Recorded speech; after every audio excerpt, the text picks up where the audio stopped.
So here we are. Welcome everyone to the webinar, Social Media, Save Time Using a Content Calendar. Thank you so much for joining us today. We're really looking forward to all the content that we're going to cover in today's session. My name is Danielle Hofer, and I am the Training and Outreach Officer here at Women's Enterprise Center, and it's my absolute pleasure to be the facilitator today. If there is a topic that you would like us to cover that helps you as a woman in business, please let us know, as we love to create new webinars on many different subjects. So please share those with us using the chat function, and you can also email us at clientservices@women'senterprise.ca, and I'll make sure that email is in our chat box once we get started.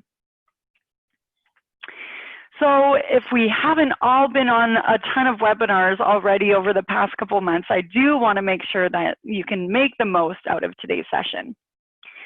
So there is the Q&A function and the chat function. So these two different functions help us interact with you as a participant. The Q&A function is great if you have a specific question and you want one of our panelists to answer it.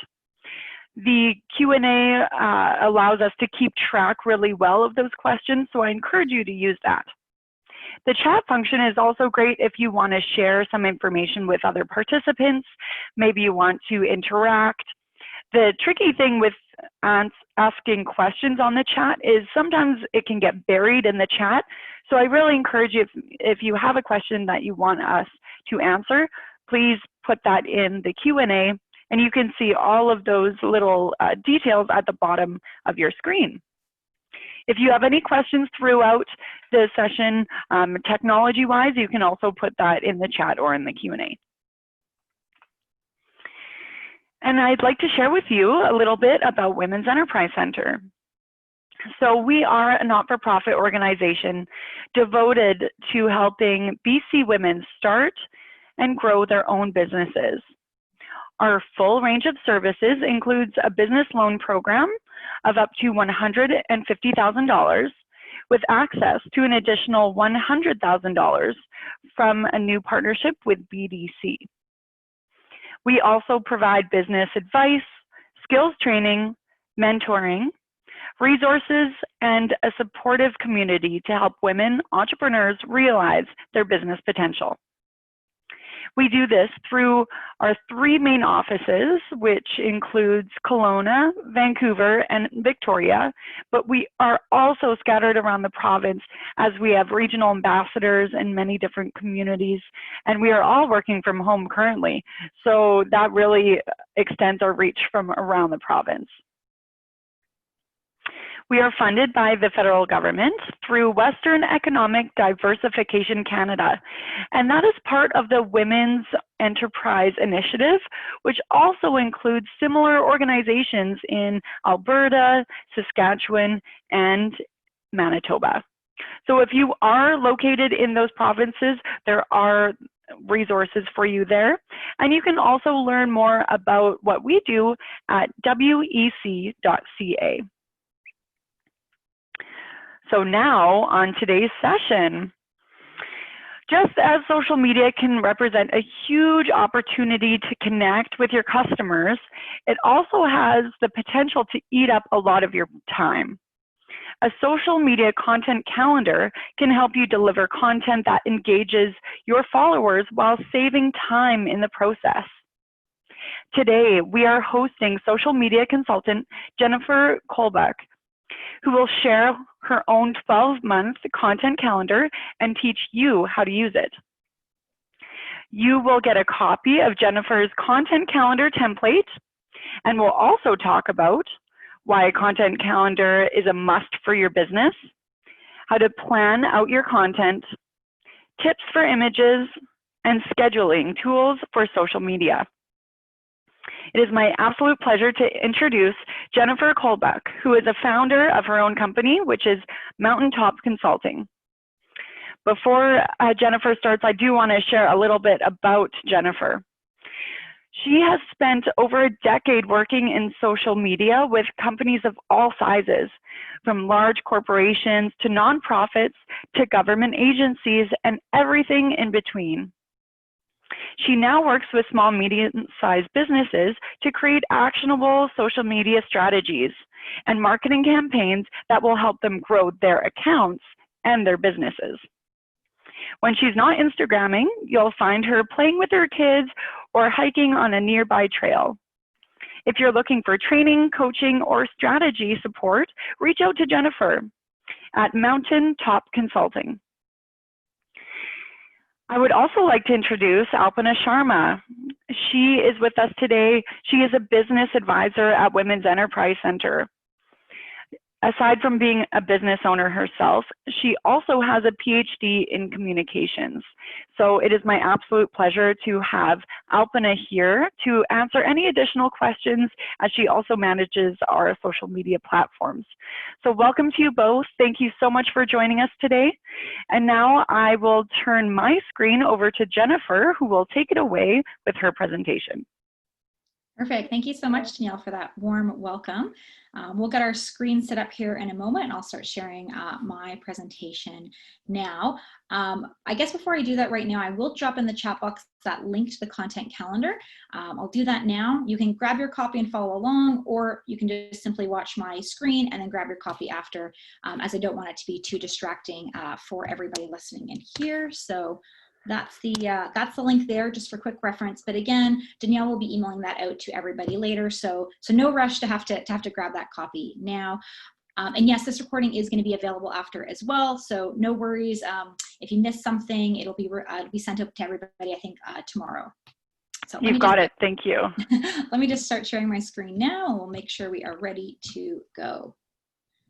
Okay, so hopefully everyone can see my screen. Thank you, Danielle.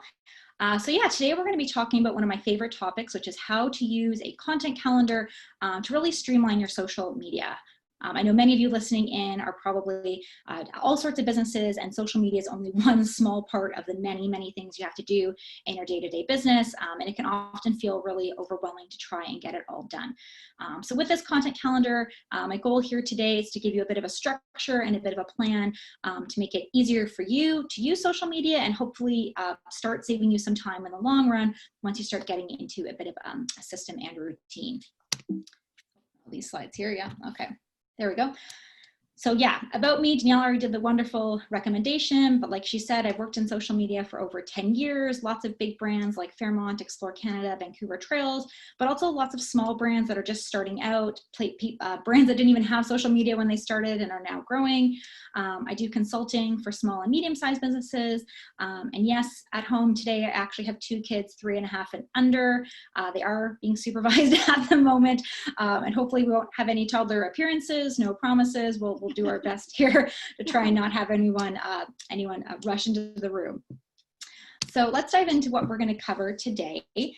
So like Danielle said, first I'm going to just talk about the why you need a content calendar, just to make sure we're all kind of in the right headspace about that. The next thing I'll talk about is kind of my color coding system. I'm a big fan of color coding. I hope you are too. Then I have the writing prompts in my content calendar, and I'm going to show you how to use those. And then we'll wrap up with some images and scheduling tools to help you kind of put it all together. We will take questions kind of in the middle. So put your questions in any time, and we'll take a little break in the middle, and me and Alpana will answer your questions, and then we'll do questions again at the end. So feel free to use that Q&A feature at any moment, and just know that we will take those 2 breaks to try and address as many questions as we can. Okay, so every presentation I start with, regardless of what we're talking about in social media, I really like to kind of just start with this quote. If you treat social media like a hobby, you will get hobby-like results. You know, and this is true for any aspect of your business, right? Having a hobby is great. Nothing wrong with having a great hobby. But if we're trying to do it like a business, then we do need to treat it with kind of the respect and time that it deserves to be an important part of your business. So obviously, even just by showing up here today, you know, you're already kind of showing your commitment that, yes, I do want to take this more seriously. I do want to start getting results. So we can kind of just keep this mind frame of, If we want to get results with any part of our business, we do have to put in some time and effort. Hopefully the goal is to get that streamlined and not be taking up your entire day, but we do need to be spending a little bit of time each day on social media to kind of really get the value from it if we're hoping to use it as a tool to grow your business. Okay, so let's talk about the why. Why do we need this content calendar? I know you have lots of tools already, and sometimes we hit tool fatigue with things, but I hope this is one that'll really be useful for you. And so the first reason is really to make a plan. Sometimes we just dive into social media and we kind of forget why we need to show up there in the first place, or what's really the purpose of that specific channel or channels if you're trying to run on multiple platforms, and really thinking about like what kind of content do we need to share for our audience, what kind of content is not relevant for our audience, and what's our voice going to sound like on social media. So I think sometimes it's kind of good to stop and readdress if we haven't been seeing success so far, to kind of make that plan. The next thing is really about consistency. If we can't show up consistently on social media, we're never going to make any headway. Sometimes, we start up a new channel, we're enthusiastic for like the first month, we're like posting every day, and then something happens, an event happens, and then you totally forget about your Instagram channel for like 2 weeks because you got busy, and then you come back again, and this happens time and time again, right? So having a system in place will help us just to make sure we're showing up consistently, even when things do get busy. Ultimately, yes, we want to save time. I want to get you to a place where we can get you planning and scheduling in advance so that day to day you're not kind of trying to post social media on the fly. And ultimately, by posting consistently quality content, we want to get you an engaged audience that ultimately leads to more sales for your products or services, because that's, I know, what we're all here to learn about today. Okay, so really quick, this is the tech side, and you don't need to do this at this moment. I will kind of flip and show you how to do this live as well. When you open that link to the content calendar, it'll come into your email, you'll click on the link, and it will bring you to a Google Sheet. So in your Google Sheet, the one that you get will not be an editable copy. Otherwise, everyone who has access to this, we'd all be editing in the same document. So what you'll need to do first is just to make a copy into your own Google Drive folder. So if you're viewing it on mobile, I recommend switching to desktop, just because it's a little bit easier just to do this, this one movement on desktop. And you will need to have a Google Drive account. You don't even need a Gmail address anymore to have a Google Drive account, so you don't have to worry about that. But that's kind of the first thing you just have to do just to get yourself to a place where you can actually do it. So I'll switch screens now and just actually give you a bit of a live demo on that. So just bear with me here. Oh. So here's exactly what it looks like in live form. You guys, everyone can still see the screen? Yes, okay. So you'll get a little document like this, except you won't be able to actually edit in the cells because they'll be locked. So then all you have to do is click File, make a copy, and then it will make a copy to your own Google Sheet. And then what we presented with is a version that then you can actually go in the cells and edit as you need. So that's kind of what we're looking for next. So I'll go into, I guess we'll go back into this for a second here.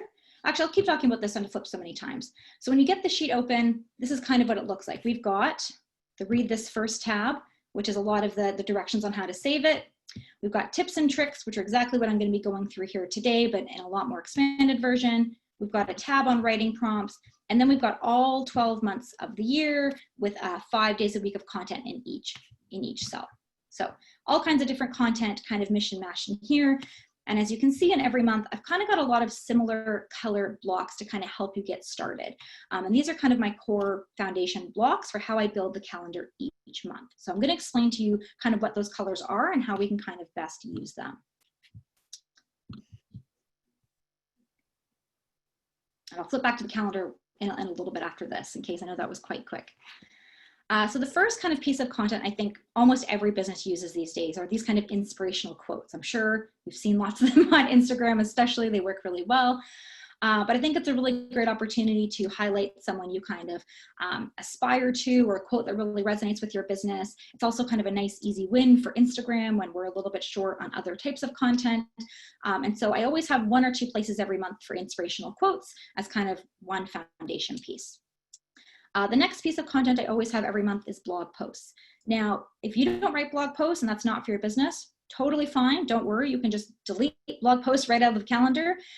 Or you might be a business that's writing like 2 blog posts a week. Like you might have a lot of content coming out. Also fine. I would just add in more blog posts to your content calendar then. So I just put in 2 spots as a kind of, again, a holding for on average, making sure that we've got a little bit of a placeholder for that blog content in our social media. The next one in orange, that's customer testimonials. You know, we all want to hear how great your products and services are, but often we don't want to, you know, kind of toot our own horn about how awesome we are, but we can definitely let our customers and our clients do that for us. So I make sure I always have 1 per month about an awesome a testimonial or experience with a client. This is often a good reminder too, that if you don't kind of have a system for collecting testimonials in your business, it might be something to think about.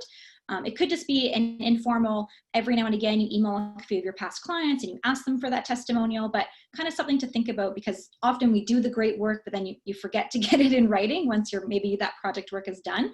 And so I think having a collection of testimonials is something that can really support your business on social media. My next kind of category of content is this green FAQ posts, or frequently asked questions. And this is kind of, I think, for a lot of us, the bulk of what we do, right? We can use social media to kind of distill maybe the myths or inaccuracies, or like, what is a lifestyle coach, or what is a nutritionist or wellness person do, or what is a little bit more about the product that you sell. And so this is where you can use that content to really kind of answer those questions that you might get a lot of the time. You might even have an FAQ section on your website already that you could just pull from, which is even easier. And so I really like this kind of content to like really let people know exactly those details about your product or service. The next one, introduce yourself. This is one of my favorite ones. Time to get, you know, a little bit personal.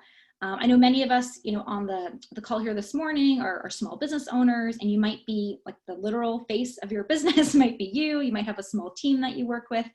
And often we forget to like actually tell people who it is that's behind that product or service. And so this is a really good reminder that every month we should be letting people know who you are. Maybe you did a post like when you opened your Instagram account like 6 months or a year ago, but you definitely have new followers since then. You definitely have more to share about yourself. And so I think making sure that you're sharing about you and your, you know, your mission and your beliefs on a regular basis is something that's important to do. If you do work with a team, you could also highlight like a different team member every month, or maybe someone new that you've brought on board to your team and how they're going to be supporting your business. And then the last kind of color that we have is blue, and that's for all of our you know, holidays, events, or what I call social media days. So social media days are like Coffee Lovers Day and, you know, National Cat Day or Dog Lovers Day. I'm sure you've seen you know, the hashtags trending on social media those days. And so I've included as many as I can of those for North America. Obviously, if you're in a business that's serving different markets, some of those days are different. Like even things like Mother's Day and Father's Day are different in Europe, I think, and Australia. So again, you might have to be a bit mindful of where your audience is located. But if you're a North American based business, these days for 2020 are all in the calendar already for you. And these are the only ones that are date specific. The rest of them, of course, can be moved around, but obviously if we're promoting Mother's Day content, you want to be promoting it on Mother's Day. The rest of them you could put wherever you like, you know, into your content calendar, if that makes sense. Okay, so I'm going to talk through this, and then I'm going to do a live example after this just to try and kind of explain it a little bit more hands-on. So you've got your content calendar, you've got all these colors, and you're like, okay, but what do I actually do when I get it? That's kind of one of the questions that comes up for me a lot. So how I like to kind of use it is I get the content calendar and then I look at the next month ahead. So let's pretend, I'll do an example on July when we look at the content calendar. So I look ahead to July and I go, okay, so in July, what are the holidays that are important for me to talk about? What are the events maybe that I'm going to or that are coming up? You know, what blog posts do I know that are going to come out in July and I want to promote those? Do I have any like sales or promotions that would be specific to July? And I would plot all those in first, because those I know are like I've got the specific dates. I've got to get that sale out this day. I've got to get that blog post out this day. Plug those in first. I might also have to do some work backs. Like you might have, you know, leading up to a big live webinar, you might be promoting it several days in advance. So then I know, you know, the live webinar is today, but the week before I'm going to do an announcement post, and then maybe 2 days again ahead of time, I'm going to do another reminder post. And then the day of, I'm going to have that post. So I'm going to plug those dates in too, make sure I've got enough kind of reminder about the promotion or the sale. And then once I've got those ones in, now I can go back and go, okay, what is all the other content then for the rest of the month that I need to talk about? Where do those other posts kind of come in? The inspirational quotes, the FAQs, and the introduction posts. Now I can kind of play with those in my calendar and actually build my calendar to work for me. So I'll do a bit of a live example now to kind of show you exactly how I would do that. So again, I'll just switch over here to the content calendar. So I'll pretend it's July. I mean, we'd be looking ahead to July anyways. Sometimes what I do is I actually make a copy of it. That way, if I want to keep the original and look back on it, I can. So I've just made a copy of July here, exactly the same. So this is exactly what the July would look like if you opened for you. Now, some of you are looking at this and going, okay, well, Independence Day, I actually don't have any clients or customers in the US, so that's not really relevant for my business. So, okay, that one I don't really need to share about, so I'll take that one out. You know, National Day of Ice Cream, maybe you're like, I don't like ice cream, I'm lactose intolerant, I don't know. Maybe it's not on brand for you, that's okay, we can delete that one too. Although maybe you tell a story about being lactose intolerant and your other favorite food, also okay. And then maybe you kind of have to go, okay, well, this week on Friday, I've got that's actually when I've got the blog post coming out, so maybe I'll just move that over there because that's when that blog post is actually gonna come out. Oh, and then on the 17th is when I'm going to do another live webinar. So I'm going to type in live webinar. And then I actually want to do a promotion about that 2 days ahead of time. So I want to do a reminder for live webinar. And then I've got, maybe I've got another collaboration or event. Not that we're going to events these days, but pretend we're going to live events. Maybe we're going to a workshop or something. And I want to talk about the workshop event I'm going to here. And then maybe I've also got like a sale, like maybe I've got a big sale this week coming on and I really want to promote that sale all week. And so I'm just going to write in sale every day. It's like it's end of halfway through summer sale. And I'm going to have like a lot of sale content that week. So then I'm like, okay, I've got my important events that I've got. And then I might go through the rest of the days and go Canada Day. Yeah, I'll probably do something about Canada Day post. I'll probably show my Canada Day love. That one works. Holiday hours, are you changing for summer hours? Yes or no? Ooh, I actually don't have different holiday hours because I don't have holidays, so that's fine. So just delete that.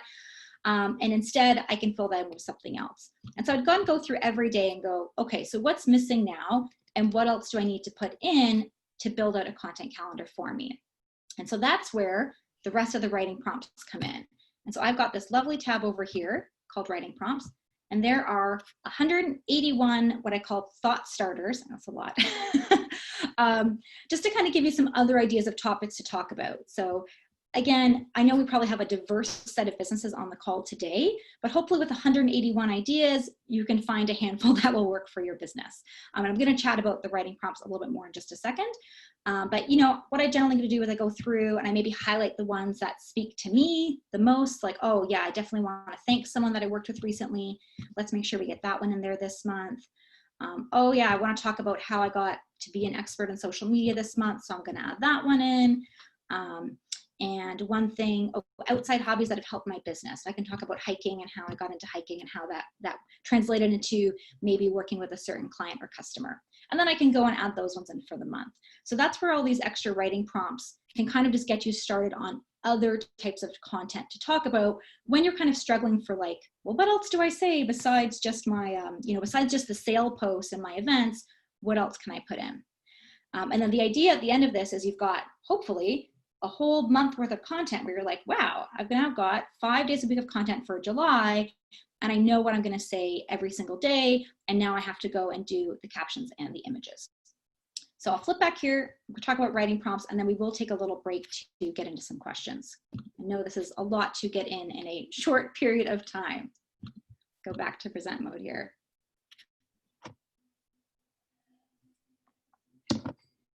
Okay, so that was the setup. So the writing prompts, like I said, again, 181 of them. So we're not going to go through all of them today, otherwise it'd be a much longer webinar. But I wanted to pull out a couple just to kind of show how they could apply to different businesses, whether you're product or service based, to kind of just get you some ideas on how you could use them.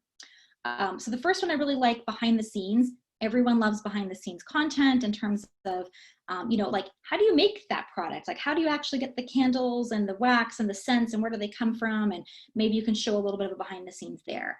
Or maybe, you know, when we're all working from home right now, you know, kind of what like a day in the life is of you working from home, and just showing a bit of content about what that looks like for you, especially right now, because we're all in really different workplace scenarios right now. Something you don't agree with in your industry. So this could be, you know, everybody thinks that wellness coaches are like X, but actually my business is a bit different, and that's actually what makes you unique.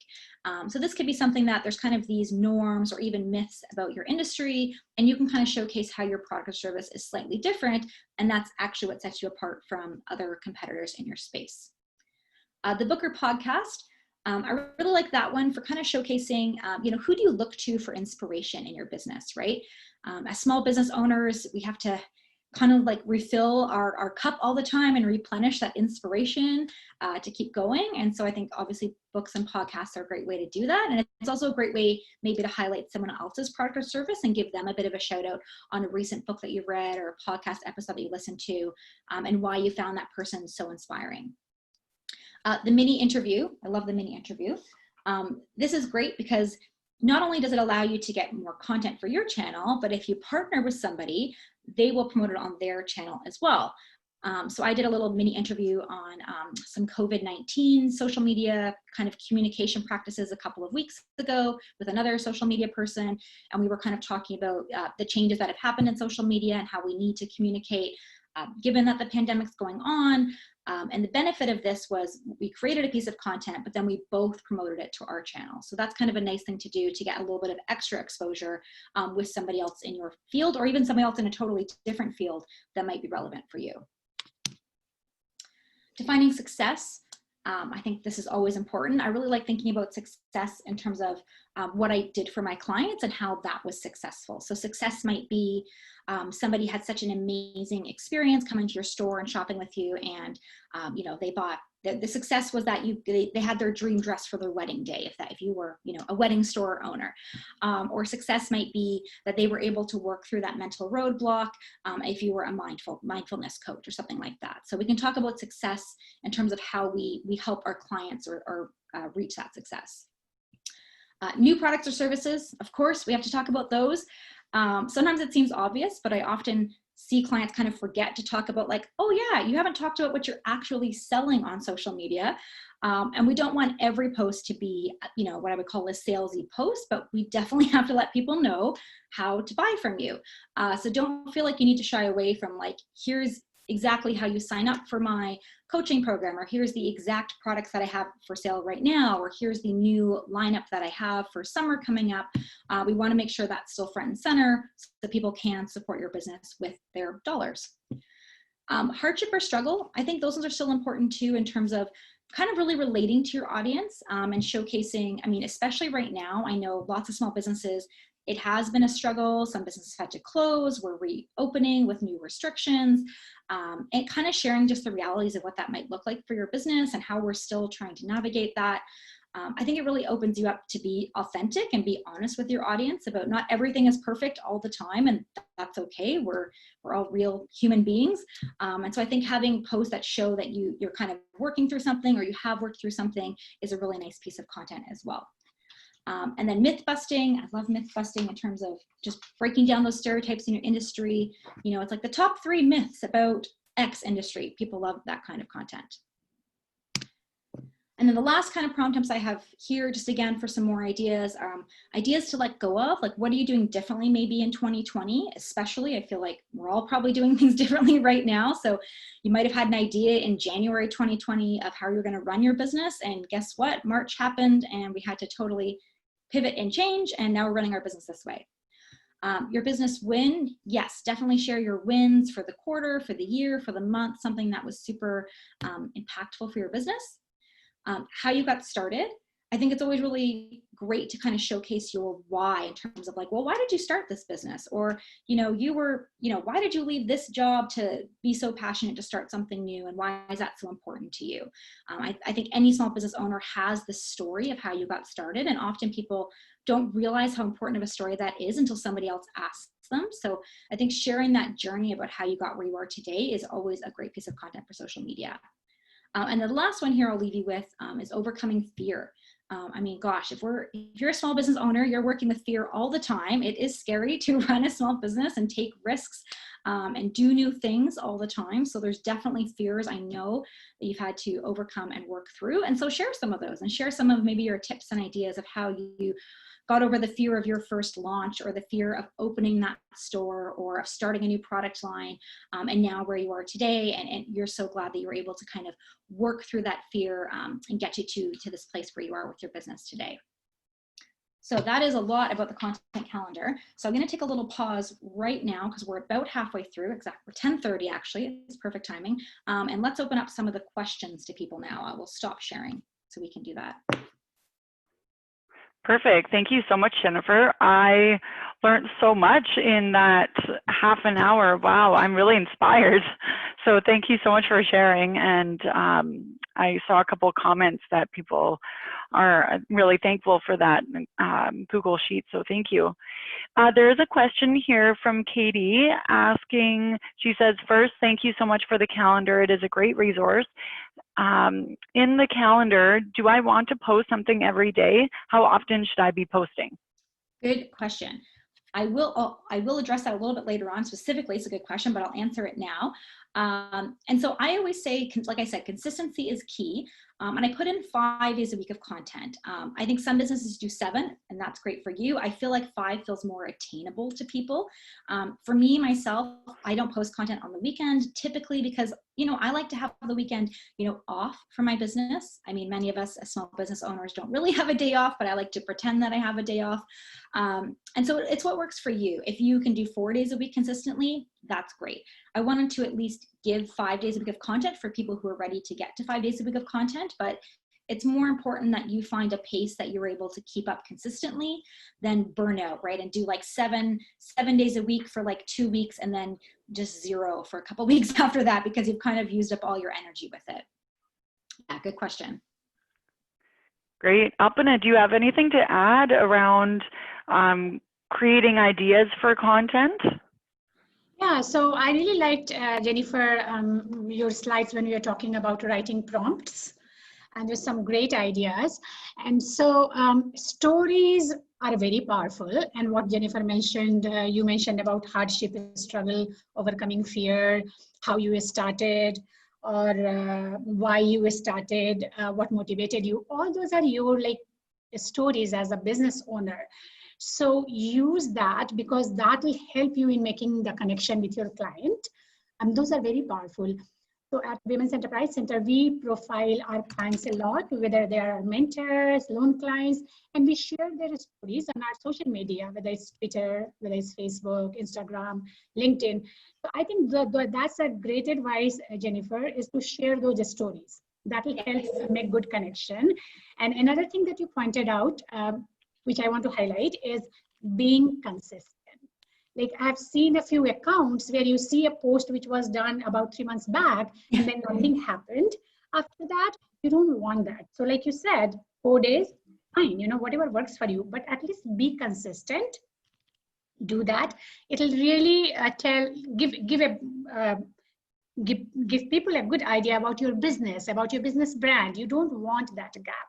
So be consistent, and I'm sure you will talk about some scheduling tools also, Jennifer, later in the session. Yeah, but some great suggestions in your presentation. Thanks. I do see a couple of questions in the chat, so we'll get to those now. For anyone looking for the link, just scroll up in the chat. It was near the top. It will also be emailed out with the presentation, so don't worry. And it was, I think, emailed out, as Danielle mentioned, in her email yesterday as well. So lots of ways to get that there.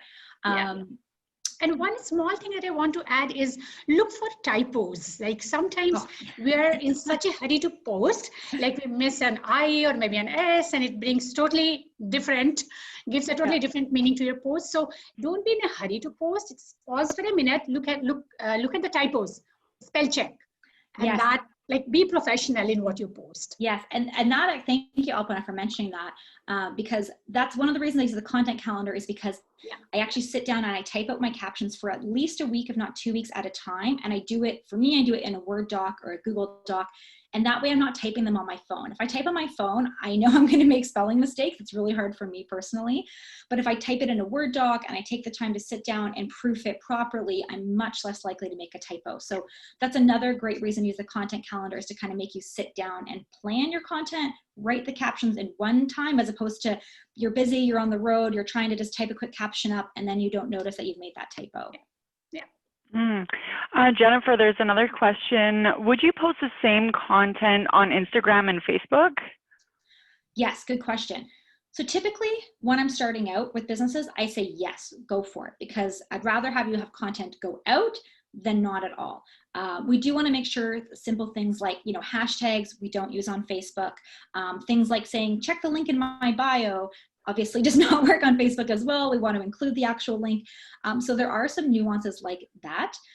When you get into a bit of a routine and you get a little bit more comfortable, typically what I do is I might post, let's say it's week 1 and I have my 5 posts for Instagram. Of the 5, let's call them images that I shared, I might pick the top 3 and share them the next week on Facebook. Again, that will depend on timeliness. If it was obviously something specific to today, I would share that same post today on Facebook. But if it was some of those story pieces, I could share them the next week on Facebook. Because on Facebook, I also typically look for other content to share. Like you might have relevant news articles that are important for your business that make sense for Facebook, but that don't really make as much sense on Instagram. So I typically do share a lot of the same content. And I think when you're starting out and managing, I kind of say to people, like, post the same content, make sure the captions work and make sense for that channel. And I am going to talk about scheduling tools at the end, so I'll show you how to do that. But I feel like get it right and then get to a place where you might add some more modifications to it. Wonderful. Well, I do see some more questions here, but let's get back to the presentation because some of these questions might get answered, and then we'll have lots of time at the end. Perfect. Okay. So we'll jump back in. Yes, keep putting your questions in and try and put them in the Q&A function so we don't get lost, and we'll have lots more time at the end. So I'll just go back and share my screen here now. So just bear with me a moment. Okay, and we're back. So first part was all about like content ideas, and hopefully you've got a few kind of content ideas bubbling up about like, oh, I could share that story. But now you need an image. That's kind of the next part. I get the realities of you can have the best caption in the world, but if we don't have an image to go with it, we're kind of stuck. And so I'm going to talk about some of the different ways and different places to get images from. The first that I don't talk about is, of course, you can take your own images with your own iPhone or Android. They actually do take pretty good photos these days. It just depends on your comfort level taking your own images, if they look professional enough, and your own comfort level being on camera that way. So that's going to depend on your brand and what makes the most sense for you. But I'll talk about some other ways to help you get more kind of on-brand professional images. So the first is stock images. This is the ultimate free option.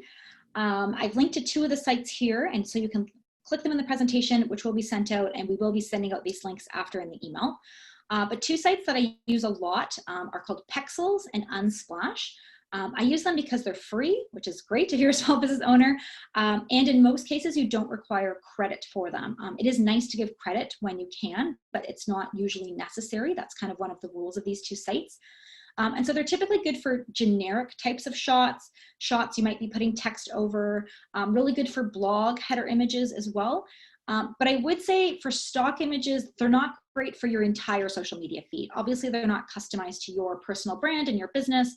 So they do work in a pinch, but I always say you don't want your entire feed just to be stock images because you're not really letting your own personal brand come through. So kind of use them with caution, use them where there's something that really does make sense for your business, but just not every single post 5 days a week. So kind of like an upgrade from that are these 2 sites here, the stock photography and styled stock photography sites. So these are paid membership sites. They're still stock photography. However, they're like Instagram stock photography is how I would describe them. They're both centered for women businesses, so perfect for everyone here on the call today. And they kind of have that like Instagram-y look and feel is how I would describe them. It's really nice because they set them up with palettes of colors. So often if they might have like one that's kind of green and blush themed, another one that's kind of blue themed. And so often you'll find a palette of your brand colors that works with these images that you can make work. You do pay for these images, although I'd say it's very affordable compared to what's out there. You often pay by the month, like by the month it might be $25, or you might pay $25 to download these 30 images, and then you just have those images, and those are the ones that work for you. So really good depending on what your business is. I think they're really good for service providers like me when my business is like me on a laptop. I don't have like a lot of other, product shots I can take of my business. Working moms at home. They do have some good lifestyle photography as well. So definitely take a look through there. You can get a bit of a sample for free to see if they might be aligned with your product or service. The next tool, this is my favorite tool, and I hope you've all heard of this. You can drop in the chat if you're using this or not, is Canva. Canva, if you've seen quotes like this on any social media channel, I'm sure you have. It is a fantastic tool. And basically it just lets you take image plus text and kind of just mash them up together quite easily. Compared to a tool like Photoshop that is a lot more robust, but a lot more technology challenging to use, Canva is a lot easier. It basically just allows you to do that drag and drop motion quite easily so that you can kind of supplement your photography as well. And people love this kind of content on Instagram. Like people love these text and image posts. So this is where like those inspirational quotes or infographics or diagrams, you can make them quite easily. And they've got all the templates pre-sized, which is also great. So if you're looking to make an Instagram post versus an Instagram story versus a Twitter post, all the graphics are pre-sized, ready to go in Canva. So you don't have to worry about something being like someone's head getting cropped out of a picture when you post it, and it doesn't crop the right way.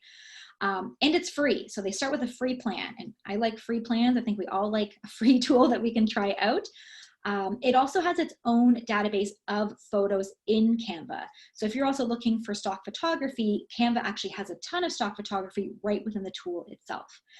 So yeah, I can't talk about Canva enough. I could talk about it all day. But I think if you haven't used it before, I would definitely recommend sign up for the free account, have a little look around. They've got tons of beautiful templates to start with. So if you're, you struggle with design or you're just not sure where to start, look at their beautiful templates and kind of pick inspiration from there. I often find it hard if I look at like a blank white screen. I'm like, oh gosh, I don't know where to begin with the design.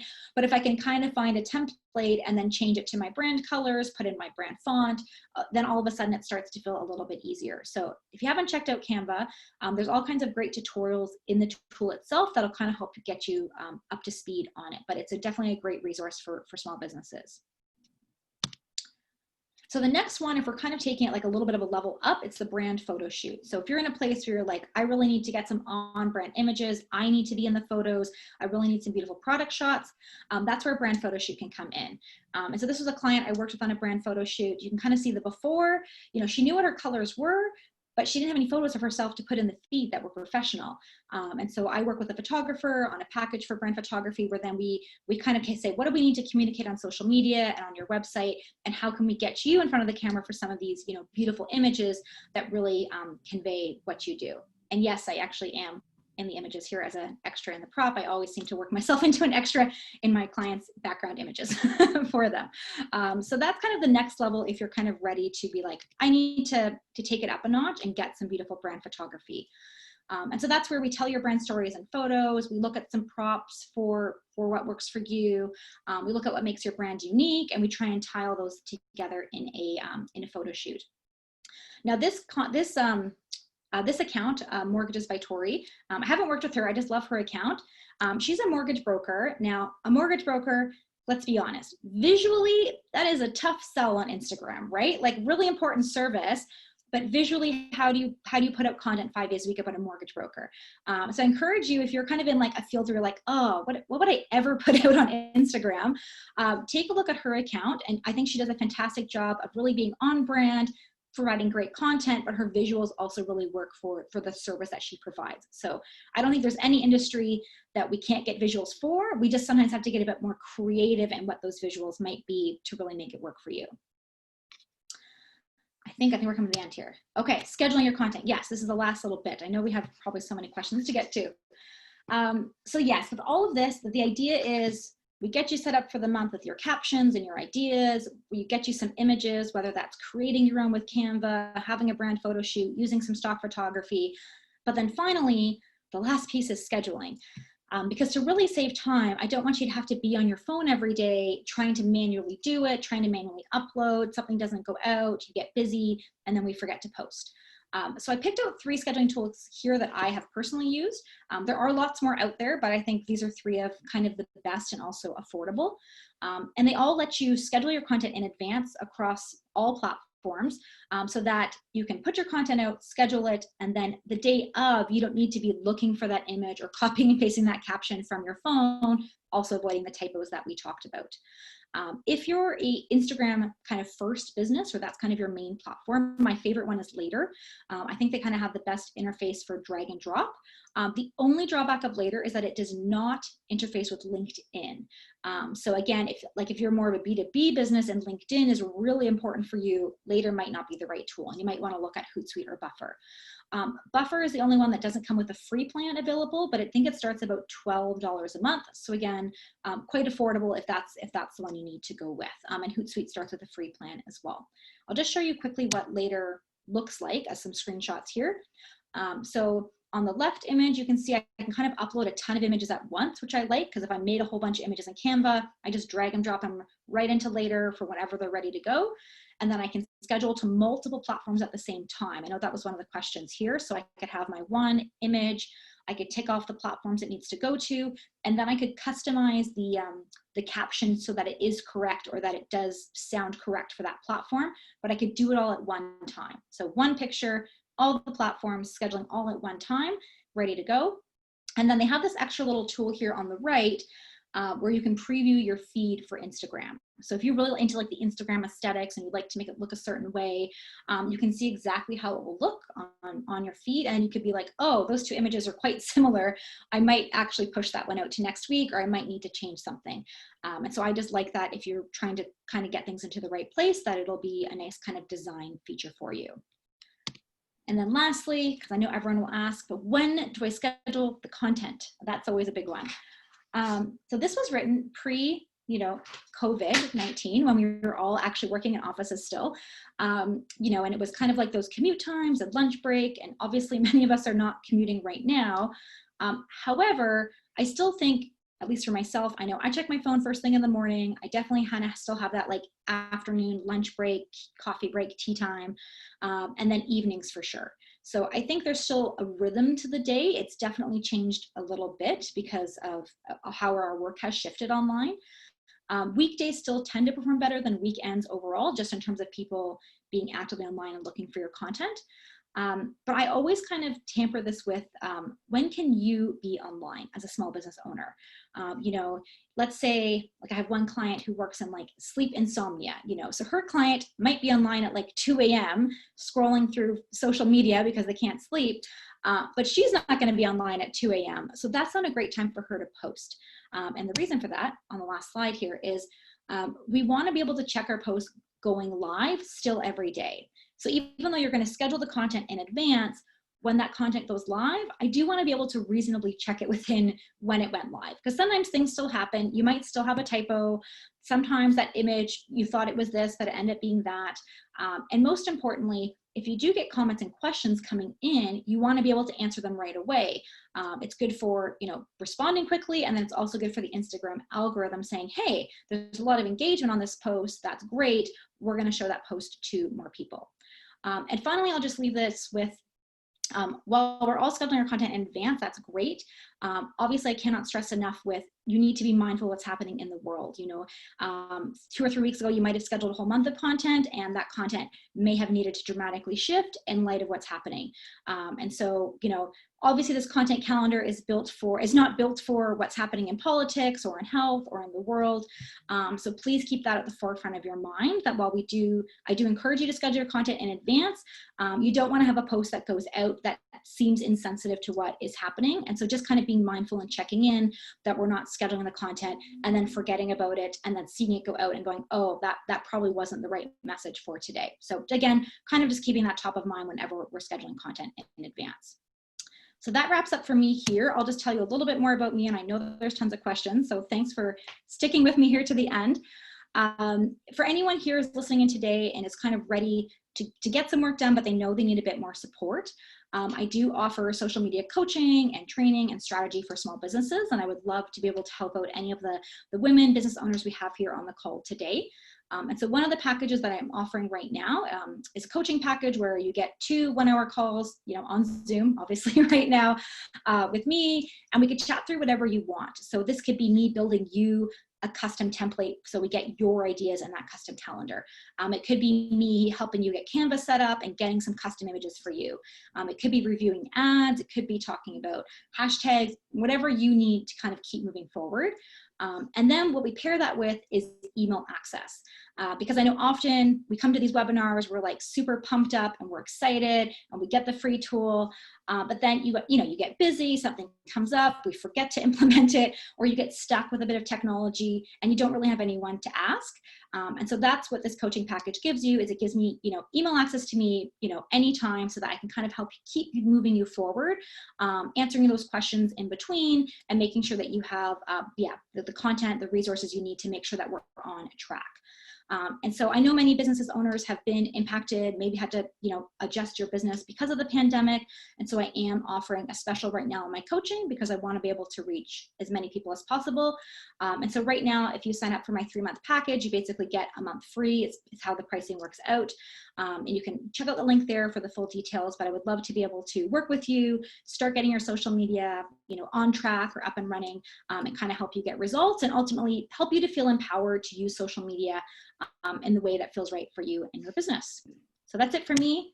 Here's where you can find me. This will all be emailed out later. So please find me on Mountaintop Consulting on Instagram, and we will open up to questions now.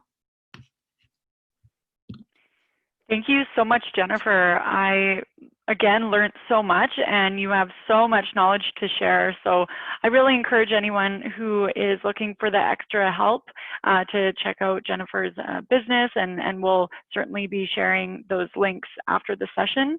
Also, this session is being recorded, so we'll share that as well. But without further ado, let's fire off some of these questions, and Alpana, feel free to jump in as well. So Amy is asking, are there any tips on bios? How do you set up Linktree? Yes, good question. So Linktree is a tool that allows you to have that one link in your bio become multiple links. I'll just do a quick screen share and actually show you what that looks like. Yes, I recommend setting up Linktree in the sense that it gives you multiple places to link to. So why don't I just show you, because I've already got it open. I've never heard of Linktree either, so okay. There's a few different ways to do it. If you see my screen here, and you'll see right in my bio, it says Linktree. And this allows me, if it works now that I'm on, okay, good, I'm under the pressure here. It links to basically a host of different links. So right now, of course, I'm promoting this lovely webinar. I've got my free content calendar you can grab there anytime. And then a few of the other tools and resources I have so that I can be promoting different things on Instagram. So yes, Linktree, literally just go to I think it's Linktree, like .ee. It's a free tool to use. You just drag and drop your links in, and then you can always have multiple links set up. So that way on Instagram, if you're saying, check out the link in my bio, you don't need to change it every single day to be relevant. It's just always there. So yeah, that's a great resource to set up for sure. Wow, thank you for that, Amy. That's a great question. All right, here's another question. How do you post story highlights? Ooh, story highlights. Okay. We'll have an entire free, actually, did you see in my Linktree, there is a freebie on there that says how to create Instagram story highlights. I might direct you to there because I tried to answer this question before and it took me so long that I realized I need to make a PDF document of it. The short answer is you can create a piece in Canva that's kind of the cover. You can share that to a story, and then you need to click save, and then you save it to highlights.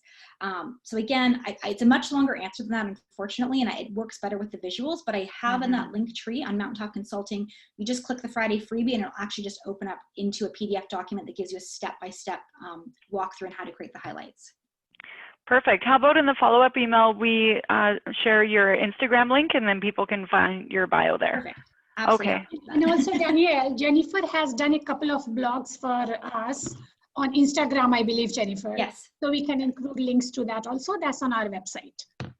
Oh, great. Okay.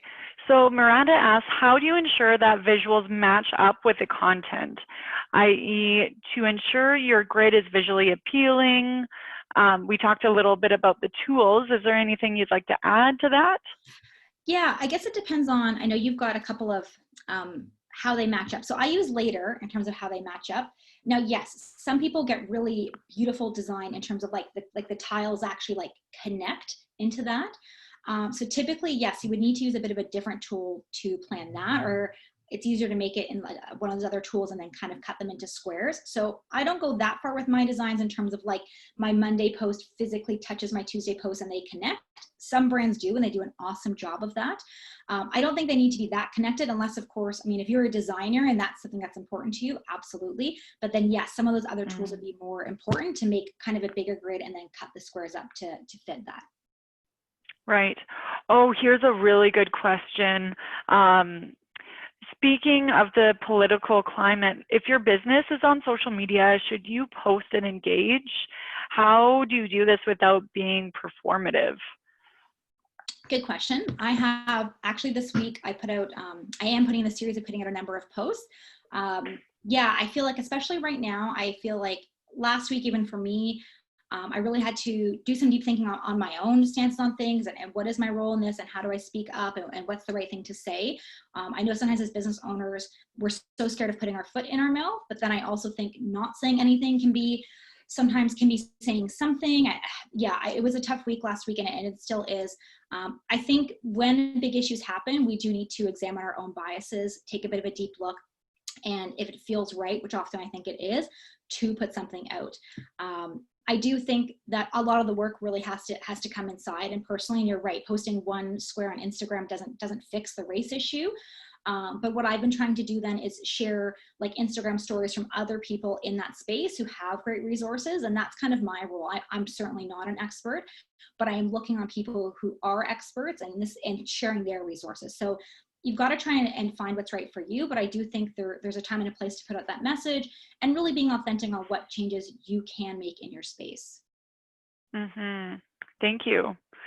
Okay, there's another question in the chat here from Tori. So I love later, but I'm spending a lot more time posting on LinkedIn. Do you recommend switching management platforms, or is there anything that you are aware of that is an easier scheduler than just LinkedIn? Yeah, good question. If you have a lot of content on LinkedIn, you could check out, so Hootsuite has a free plan. And sometimes what I do is I still use Later for Instagram, Facebook, and then I just use Hootsuite for LinkedIn, or check out Buffer. I don't love Buffer's visual layout as much. However, they interface with all the platforms. So like I said, if LinkedIn is more important for your business, and then maybe Buffer is a better platform just because you can schedule all the content there and not be trying to switch between two platforms all the time. Great. Okay, question here from Jan. Is it okay to skip Facebook and only do Instagram when you're starting out, or only have basics on Facebook and ask them to go on Instagram for more content? Yes, good question. So yes, I always say to everybody, do one channel really well before branching out to multiple channels. I do recommend business owners just to create a Facebook page. You will have to do that anyways if you ever want to run ads. Like there's a few places you have to have a Facebook page to do things from a technology standpoint. And it's good to grab like your unique handle or brand name so that nobody else does. That being said, even me, I work in social media. I throw up a couple of posts every now and again on my Facebook page, so it's alive, but that's not where I'm running my business. I am running it more on Instagram. So again, it depends what's right for you. I always say it's better to do one thing well and really feel like you're doing it well than to try and be on 12 channels and not doing it well. So definitely create the page, have just the basic information in, like you said, have a couple of posts up, but then yes, if Instagram is where you need to be, just be on Instagram. Yeah, and I just want to add to that, Danielle, is what Jennifer said is so correct. It's like select your social channels carefully. You don't want to be on 3-4 platforms and not be consistent. If you are a consultant, if you are not on LinkedIn, then you are missing a lot of connections, right? So select it, see where your clients are, and then be consistent on that channel. Yes. Wonderful, thank you. Well, I am looking at the time. We are at 11 o'clock, so we're going to do a wrap up, and then maybe we can stay on for a minute or two to take care of these last few questions, and then we'll wrap up for the day. So I'm going to share my screen and our yes, presentation. I can definitely stay on here for a few more minutes because I know there's a lot more questions. So we'll get back to the questions in just a second. Okay, thank you so much for being flexible. So thank you so much, Jennifer. You have covered so much content. I personally have learned a lot. I've taken lots of notes, and I can see by the engagement and the questions, this is really relevant right now. So thank you. Women's Enterprise Center does have some more webinars coming up. We've got our Strengths in Numbers series. We've got a webinar about meeting privacy compliance, not as fun of a topic, but very relevant. We've got a webinar coming up on June 18th about mentorship relationship, and hint, hint, we might have an announcement about our mentoring program, so definitely encourage you to check out the webinar there. And also on June 25th, we've got a partnership with the Office of Small and Medium Enterprises, how to do business with the Government of Canada. So that's all about procurement. So again, thank you so much to everyone for joining us today, for your questions, for your engagement, and we're really here to support you as women business owners in BC. So we encourage you to reach out to us if there are any questions or topics that you want us to cover through our webinars or trainings. Please share them with us. You can see our email address here, inquiry@women'senterprise.ca. So thank you everyone for joining us, and that's a wrap. We will stay on for a couple minutes to answer some more of your questions, if that's okay with you, Jennifer and Alpana. Yeah, no problem. Okay, so let's fire off a couple more of these questions. Yeah, Lucy has this question about having the same images, worried about if multiple businesses are using those stock images. How do you avoid that? Yes, good question. Yeah, I often see the same, I feel like, social images that I recognize. And this is where I think, I always say for stock photography, especially on social media, I try not to lean into it too heavily. I think on your website, it's not the end of the world. Obviously, there's not as many people going to your website as other websites, and sometimes you just need some images to move forward. But I do think that's where those membership sites are a little bit more niche. That will help you get more niche photos. And then when you're in a place to do brand photography, I think it is really important for a brand to really have that branded identity and have that branded photography. And so I work with, like I said, a photographer here in Vancouver, for those who I know are local, I know not everybody is, to create a package where we have social media kind of strategy, and we get people like 20 to 30 brand images ready for social media, ready to go. So I would say maybe connect with the photographers in your area if you're not in the local area, but I do think doing that at least one-time investment in a brand photo shoot will help you get those custom images for your website, and then you can supplement with the other places that I mentioned. Wonderful. Okay, so we have 4 more questions, and then we'll leave it there. So the questions are on tagging. So can you tag strangers or just people you know? And then also a question about hashtags. Okay, thanks, Amy. So for tags on Instagram, I kind of tag what's relevant, if that makes sense. I don't think they have to be people you know, but for instance, like when I was posting about this webinar coming up, of course, I'm going to tag the Women's Enterprise Center. Obviously, we have a connection here, but I also tagged like Small Business BC because it might be relevant for them to know. I also tagged a few of the co-working places. Some of them I do know in terms of that, again, might be the demographic that's interested. So when I'm tagging something, I guess I just try and tag things that seem relevant or that their audience might be interested in it. So tags are a bit of a sneaky way to get potentially some more eyes on your content. But I don't just try and tag like, I'll just try and tag Kim Kardashian because I want her audience to see it. It's not really relevant content. I try and tag somebody who I think, oh, I'm using their product or service, I'm using their, or I know their customers and my customers are in alignment. And so that makes sense. So that's kind of how I think about tags on Instagram. For hashtags, long story short, I had a big post, but I had to move it about hashtags. So I will be putting out my post about hashtags again soon. I would say, long story short, try and pick hashtags that are in the middle, as in not too big and not too small, kind of what I say, just right, or the Goldilocks rule, as I called it. If we use really big hashtags like hashtag love, hashtag, beautiful, where there's going to be so much traffic there that no one's going to see your content. Conversely, if we use hashtags that are too small, like maybe hashtag vegan restaurants Vancouver, might be so niche that we might not get enough eyeballs.